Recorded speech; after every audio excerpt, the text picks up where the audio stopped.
Our channel. In today's tutorial, I'm going to show you how to create a Facebook poll in a group. Let's dive in. So now let's go and create a post.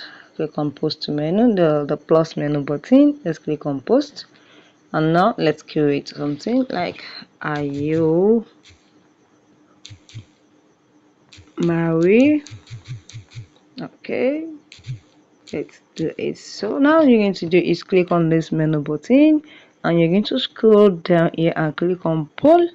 And these are the poll. Option 1, click on option 1 and write yes. Click on option 2, write no, and click on done.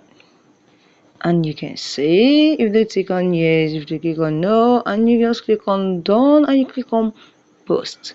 And immediately let's click on post for you to see what you're talking about. Are you married? Well, okay, let's wait for it. Now you can say, are you married? Just click on no, or they click on yes. So guys, if you found this video helpful, click the like button, share and comment. Thank you guys.